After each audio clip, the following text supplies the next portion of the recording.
Excelente, entiendo que ya se está grabando. Bueno, bienvenidos a los estudiosos que pudieron asistir.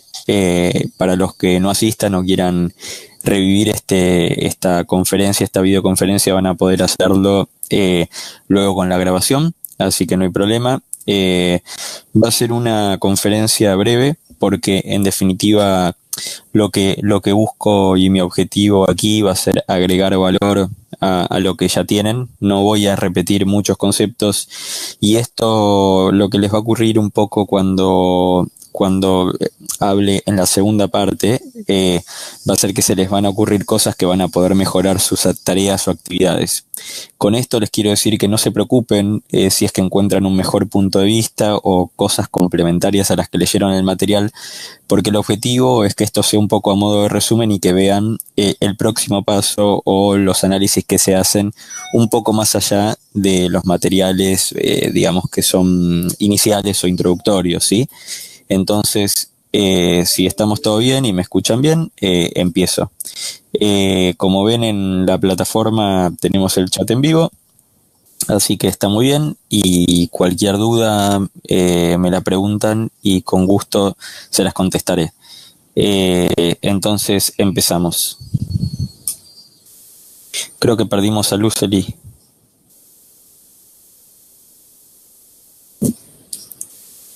Bueno, ahora le voy a consultar qué le pasó, pero bueno, vamos a empezar. Bueno, empezamos.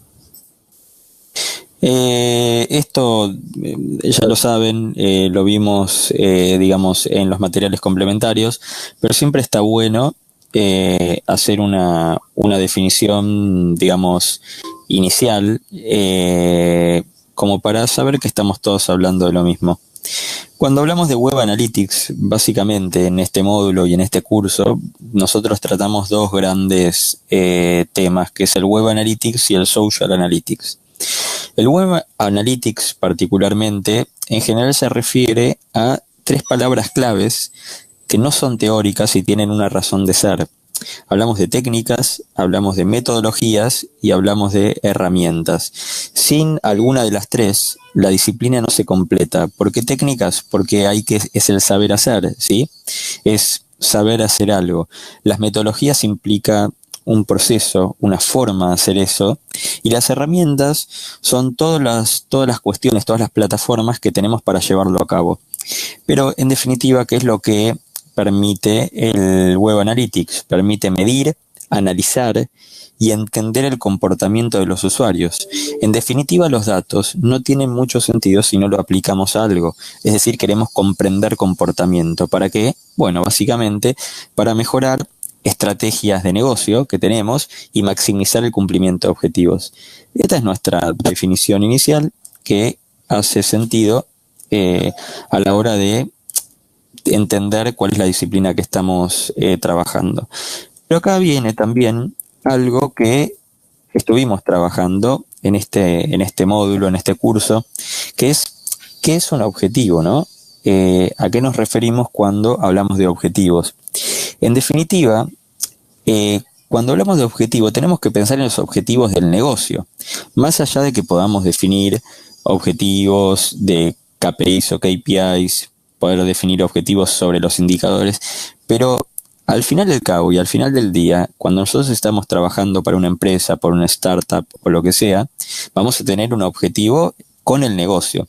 Entonces, acá lo que podemos decir es, podemos tener el objetivo de aumentar la venta, podemos tener el objetivo de aumentar la satisfacción del cliente, podemos tener el objetivo de lanzar o incorporar en el mercado una cierta cantidad de productos, podemos tener como objetivo mejorar la penetración en el mercado. Entonces, cuando hablamos de objetivos, siempre pensemos más allá del social media o más allá del analytics. Primero son los objetivos del negocio antes de los objetivos del marketing digital, ¿no?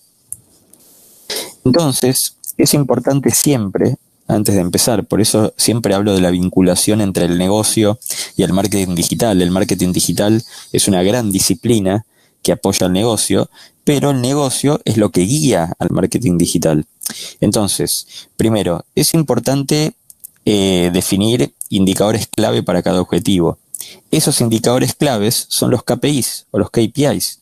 Entonces, lo vamos a ver ahora en unas filminas, en las que vienen, pero, en definitiva, todo indicador no es un KPI, pero todo KPI es un indicador. Es decir, aquellos indicadores que son muy importantes se transforman en KPIs porque son claves. Cada KPI tiene que derivar en acciones concretas. Es decir, si no se cumple, algo tiene que ocurrir que cambie el rumbo de lo que estamos haciendo. Y en general, no deberíamos utilizar aquellos indicadores que no respondan a una lógica o a una pregunta de negocio. Por ejemplo, si el objetivo es ventas, aumentar las ventas, los KPIs podrían ser la facturación semanal. Si vemos que en la tercera semana del mes no estamos logrando el objetivo de ventas mensual, tendríamos que generar alguna acción correctiva. Lo mismo que el ticket promedio semanal. Si nuestro objetivo es satisfacción del cliente, nuestro KPI podría ser cantidad de reclamos. Si nuestro objetivo es fidelización, nuestro KPI podría ser cantidad de recomendaciones en redes sociales, en otros medios, etc. Si nuestro objetivo es awareness o reconocimiento de marca, nuestro KPI podría ser cantidad de búsquedas en Google de la marca, cantidad de visitantes nuevos. Entonces, siempre es importante definir los KPIs de la marca o de la empresa, de la organización, basándonos, ¿sí?, en los objetivos finales del negocio. Entonces partimos de un objetivo general y estratégico y vamos a objetivos más específicos. Entonces, voy a comentarles, cuando hablamos de Analytics, cuáles son los indicadores o las métricas más conocidas o más utilizadas. Esto no significa de ninguna manera que todas se transformen en un KPI. Es decir, van a transformarse en un KPI si nosotros las consideramos realmente claves. Ahora bien, estas algunas las conocen, las vieron, pero vamos a hacer un repaso rápido. El volumen de visitas. En definitiva, es el volumen de tráfico que reciben que recibe un sitio o una aplicación o un blog o lo que fuere. Generalmente se habla de sesiones o de visitas. Esta métrica tiene un sesgo. Este indicador tiene un problema. Generalmente, cuando vemos el volumen de visitas, no estamos considerando algo clave, que es la métrica siguiente, que es los visitantes únicos. ¿Por qué? Ambas métricas están relacionadas. El volumen de visitas me muestra la cantidad de gente o la cantidad de sesiones que yo tuve en un periodo de tiempo. Pero si una persona entró varias veces, cada vez que ingresa cuenta como una. Entonces, yo podría tener muchas personas que entraron muchas veces o pocas personas que entraron pocas veces, ¿sí? Y eso, el número final, no reflejaría la cantidad de personas distintas. Por eso se complementa con la métrica de visitantes únicos, que cada persona cuenta una sola vez, no importa cuántas veces accedió. Entonces, de la relación entre ambos indicadores o ambas métricas, ¿sí?, es que yo voy a tener una noción mucho más clara de la cantidad de veces que ingresan las personas. Vamos a la pregunta de Juan Sebastián. ¿Cuál debo considerar como más efectivo, las sesiones o los visitantes únicos? Ninguna es más efectiva que la otra. Para que sea efectivo el análisis, yo tengo que analizar ambas métricas en conjunto. Es decir, tengo que mirar las visitas únicas porque es importante, pero si, por ejemplo, imaginen este caso, yo veo que todos los días, por poner un número pequeño, pero todos los días veo que tengo 10 visitas en mi sitio web, yo vendo un producto. Entonces digo, qué bueno, son 10 potenciales clientes. Pero después me doy cuenta que era un solo cliente que entraba 10 veces para ver si actualizamos los precios. Entonces, en realidad yo tenía una sola persona interesada y no 10. Entonces, lo que yo tengo que hacer para hacer efectivo este análisis es mezclar ambas métricas, es poder ver ambas. Si yo tengo, por ejemplo, 10 visitas diarias, pero tengo 5 visitantes únicos, en promedio entran 2 veces cada uno. Entonces, tengo que aprender a mirar ambas métricas en paralelo. ¿Contesta tu pregunta, Juan?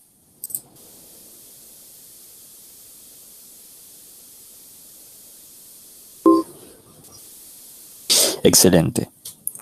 Entonces, vamos a la siguiente métrica, volumen de páginas vistas. Esta métrica me muestra cuántas, en definitiva, qué número de páginas en promedio navegan los usuarios en una misma sesión.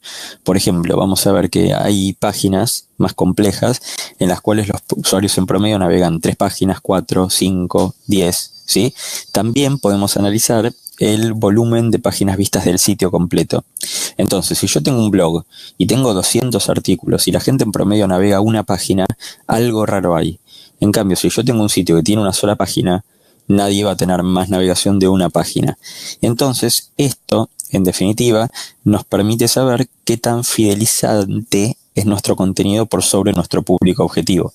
Es una métrica sumamente importante y hay que seguirla y hay que ver en el tiempo cómo esto va cambiando, porque puede ser que en el mes que agreguemos varios artículos, esta métrica suba, que si estamos mucho tiempo sin subir contenido nuevo, esta métrica baje.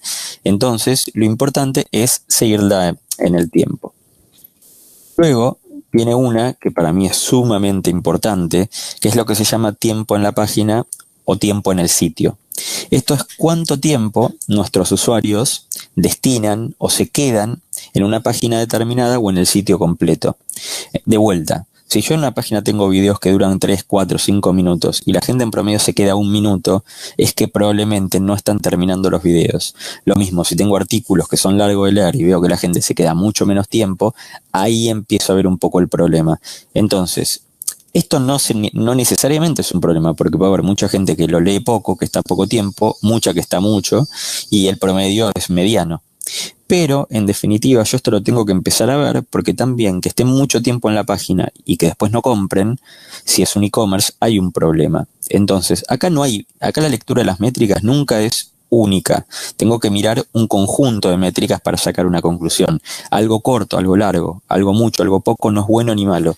Es con respecto a lo que estoy haciendo. Si mi objetivo es vender y la gente se queda mucho tiempo pero no compra, es un problema. Si mi objetivo es que la gente lea un artículo y se queda poco tiempo, probablemente sea un problema.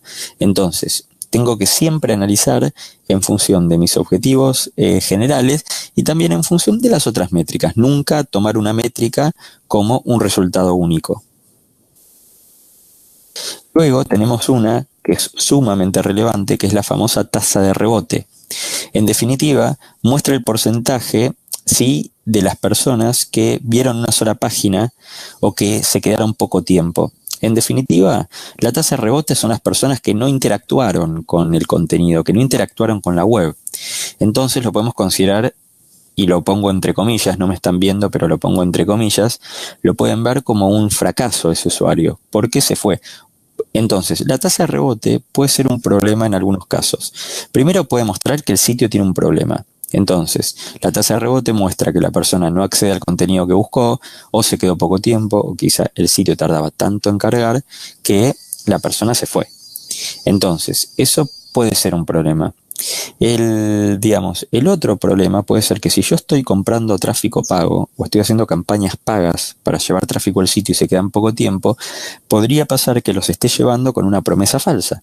Les digo que van a obtener los mejores precios en algo y eso es mentira, o podría estar pasando que les digo que les voy a dar los mejores hoteles y eso no es así y se van rápido. Entonces la tasa de rebote es una métrica a siempre considerar.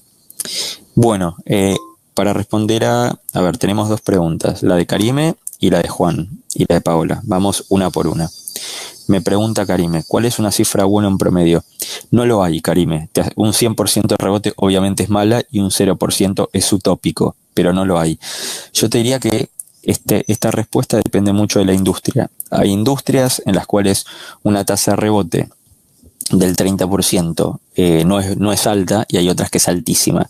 Yo te diría que para que tenga, también depende del medio. Las visitas que vienen de Google, que vienen de SEO, generalmente tienen una tasa de rebote más baja que las que vienen de las campañas patrocinadas.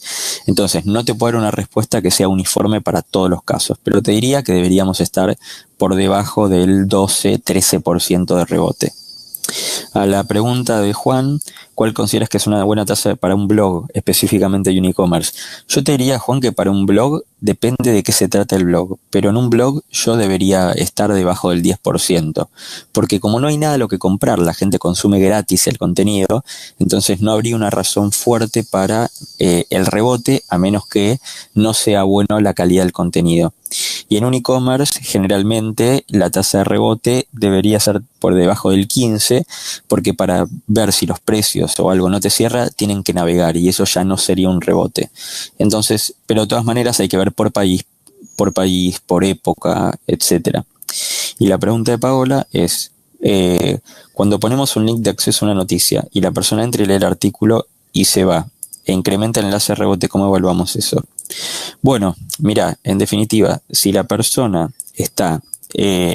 hace algunos clics y está a tiempo, eso no se considera como rebote. Si lee el artículo, en general hizo clic o navegó en el sitio, eso no va a ser un rebote. Generalmente el rebote va a ser si solo se quedó en la home y no navegó nada, ¿sí? En sitios se quedó solo en la página, no navegó, no se quedó tiempo. Pero en general eso no va a ser un rebote. Bien.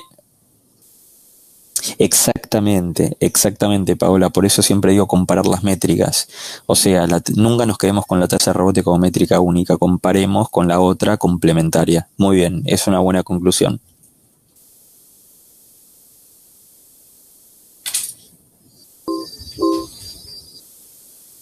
Perfecto. Ahí está. Lo que dice Karime, ese es el análisis que tienen que hacer. Siempre comparando métricas como páginas vistas, como tiempo en el sitio, tiempo en la página, tasa de rebote, y algunas que vamos a ver ahora a continuación. Nunca se queden con una sola métrica. Jamás, porque eso es un error muy grande. Lo que hay que hacer es siempre tomar una mirada bien integral, una mirada 360 y que mire un set de métricas o un dashboard de métricas. Nunca se queden con una única. Las métricas a veces disparan ideas o disparan insights. Luego ustedes tienen que hacer el análisis completo para diagnosticar cuál es el problema o cuál es la situación. A veces no tiene por qué ser un problema.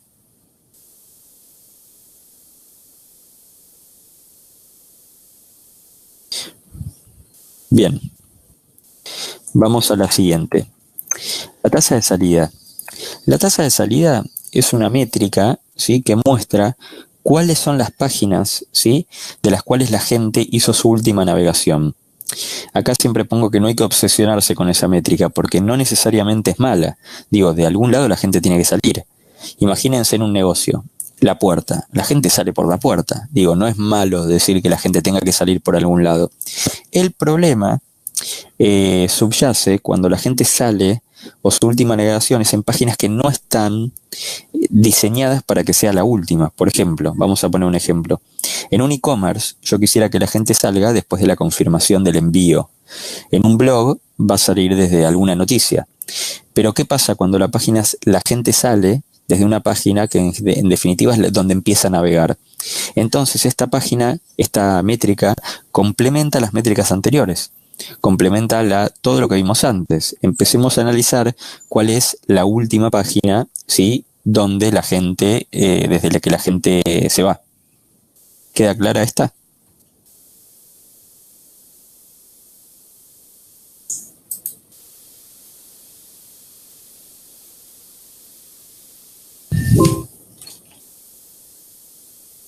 Excelente.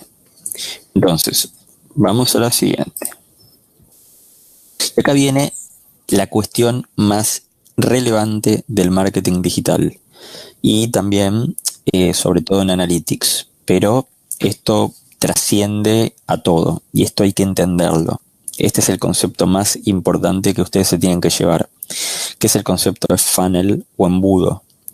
El marketing digital funciona como un embudo, ¿sí? Entonces, ¿por qué digo esto? Porque a medida que van pasando etapas los usuarios, o también túnel se les suele decir, a medida que los usuarios van avanzando, ¿sí?, en un proceso, se van perdiendo en el camino. ¿Qué quiere decir esto? Acá van a haber distintos tipos de funnels, distintos tipos de ideas, pero esto es conceptual. Cada uno se armará el suyo para su propio emprendimiento. Entonces, la primera etapa yo la llamo etapa de adquisición o de exposición, que es el primer vínculo, ¿sí?, o la primera interacción que tienen los usuarios con mi web, con mi aplicación, con lo que sea. Entonces, ¿cómo pueden llegar? Pueden llegar a través de Google, a través de social media, a través de contenido, a través de comunidades, a través de prensa, a través de blogs, a través de foros, a través de links de referidos, a través de emails, también a través de Facebook Ads, Google AdWords, etc.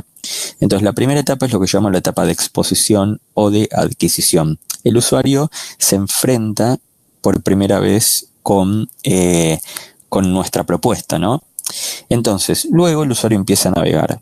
Pero entre que tuvo la primera etapa, que hubo la exposición y la navegación, hay usuarios que se fueron en el medio. Por eso es que el embudo se va angostando hacia abajo. Luego lo llamamos la etapa de consideración. Una vez que navegó, encontró algo que le interesaba. Entonces, eso lo llamamos la etapa de hallazgo. Entre que navegó y un hallazgo hay mucha gente que no encontró nada y se fue. Entonces, por eso es más pequeño. Y por último, vamos a llamarlo la etapa de conversión, que es entre que encontró algo que le interesaba y generó la acción, eso es la etapa de conversión. Ven que cada vez es más pequeño. Luego hay dos etapas más que son etapas posteriores a la concreción, que es la etapa de la relación con el cliente o la etapa de CRM y por último la etapa que llamamos de retención, ¿sí? Que es cuando la persona vuelve a comprar o vuelve a generar una conversión. ¿Bien hasta acá?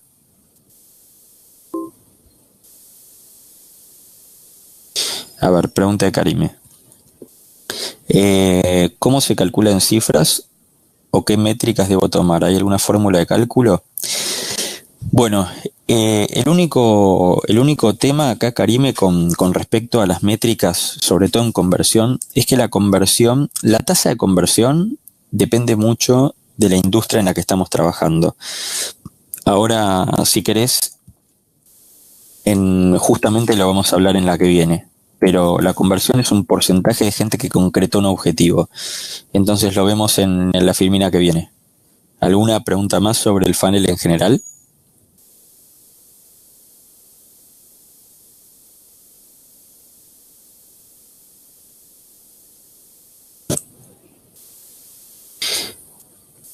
Perfecto, entonces avanzamos. Karim, entonces acá viene la tasa de conversión, que es en definitiva, fíjate, que es porcentualmente, que son los resultados obtenidos, por ejemplo, puede ser cantidad de suscriptores a un newsletter, cantidad de ventas, cantidad de leads generados, lo que sea, dividido por la cantidad de visitantes únicos. Entonces, en general, yo digo que tuve X cantidad de objetivos completados, ¿sí? Dividió la cantidad de visitantes potenciales que podrían haber completado ese objetivo. Entonces, así se calcula la tasa de conversión. ¿Queda claro?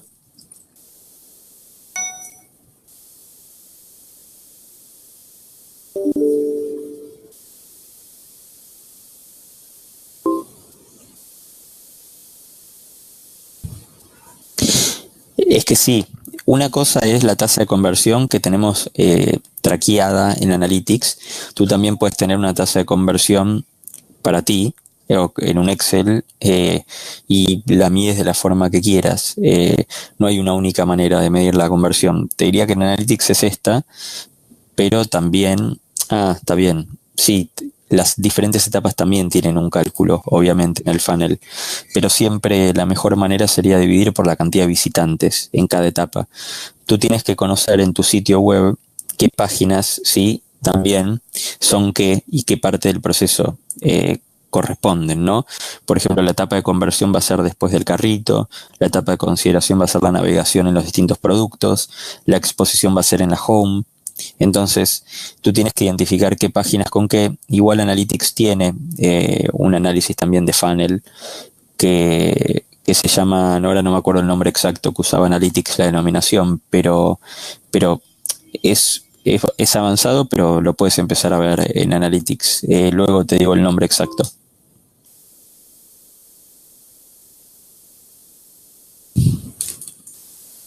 Y queda grabada. Claro, en Analytics siempre se divide por visitantes únicos. Y luego en tu planilla o lo que hagas, digamos, a nivel análisis fuera Analytics, lo puedes calcular como quieras. Lo importante es que siempre lo calcules de la misma manera, ¿no?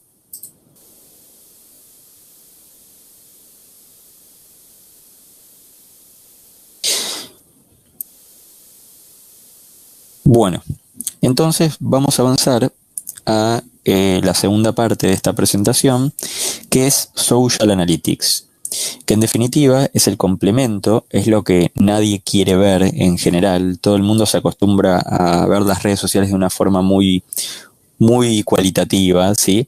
Entonces siempre lo que trato de expresar es: el Social Analytics es un conjunto de técnicas, metodologías y herramientas, lo mismo que el Web Analytics, ¿sí? Que permiten medir, analizar y entender el comportamiento de los usuarios, y acá viene la diferencia, en las redes sociales. con el propósito de mejorar nuestras estrategias, maximizar el cumplimiento de objetivos del negocio, igual que la otra. Entonces, el Social Analytics es similar al Web Analytics, solo que nuestro objetivo va a estar puesto en los usuarios de las redes sociales. En general, van a ver que ahí, cuando vimos en la primera parte de esta materia, vimos métricas más básicas, ¿sí? Y muchos en sus tareas, la mayoría en sus tareas expresó objetivos más cualitativos, cantidad de me gusta, cantidad de followers, etcétera. Pero ahora el agregado, de alguna manera, o el valor agregado, es empezar a ver métricas un poco más complejas, ¿sí? Por ejemplo, fíjense, si yo quisiera medir brand awareness, es decir, reconocimiento de marca, y un KPI podría ser share of voice, es decir, qué porcentaje de todo lo que se habla de mi marca es de mi marca, ¿sí? Todo lo que se habla de una industria es de mi marca, yo lo podría calcular así, fíjense. Esto es un trabajo que hay que hacer, lleva tiempo, no se puede hacer todos los días, pero está bueno siempre, cada tanto tiempo, hacer un cálculo. Por ejemplo, imagínense lo siguiente, puede ser el número de menciones de mi marca en Twitter dividido la cantidad de menciones del total de la industria. O podría ser del total de mis competidores, ¿no? No hace falta que sea de toda la industria porque es enorme. Pero podría llegar a hacer un seguimiento de mis principales competidores. Cuántas menciones son de mis competidores, cuántas son mías, y hacer ese cálculo. Después, para ver reputación de marca, podría clasificar el porcentaje de respuestas positivas, negativas y neutras. Entonces, agarro la cantidad de menciones de mi marca y eso lo pongo en el denominador, y en el numerador pongo cuántas de esas menciones fueron positivas, lo divido, cuántas fueron negativas, cuántas fueron neutras. Entonces ahí puedo ver el porcentaje de cada una. Así también puedo ver el brand engagement, es decir, cómo la gente se vincula con mi marca.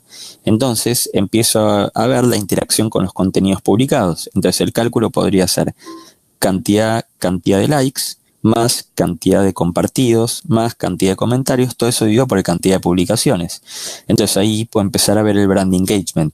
Fíjense que ya no son métricas simples y las puedo comparar a lo largo del tiempo. Es decir, cómo la gente se vincula con la página, ¿no? Después puedo ver, por ejemplo, la satisfacción del cliente, que es el análisis del feedback recibido en las redes sociales, que ustedes bien saben que hoy la gente comenta y puede dar feedback sobre un negocio, una marca, etcétera. Entonces podría ver, por ejemplo, cantidad de pedidos que se generaron en las redes sociales, porcentaje de esos comentarios que son negativos, porcentaje de preguntas resueltas, etcétera. Y por último también podría haber ventas, ¿sí?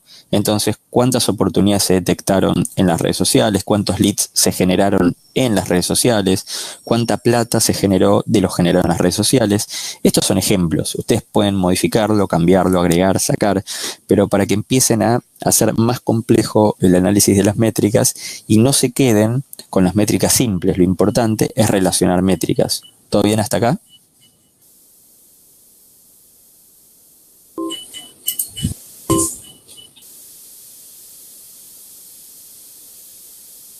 Excelente, Karime, excelente, Lucely. Seguimos adelante entonces. Esto es lo mismo un poco lo que dije ayer, pero lo que dije en la filmina anterior, pero de todas maneras un poco ordenado con más ideas. Share of voice, que ya lo dijimos. Sentimientos, que hoy es una de las cuestiones más interesantes a medir. Sí, después se las comparto. Así lo tienen, porque hay algunas que son un poco más de texto. De hecho, la presentación está hecha para que después la queden y la consulten. Lo que les pido, eso sí, la presentación es exclusiva para ustedes, no la compartan con nadie externo a la universidad.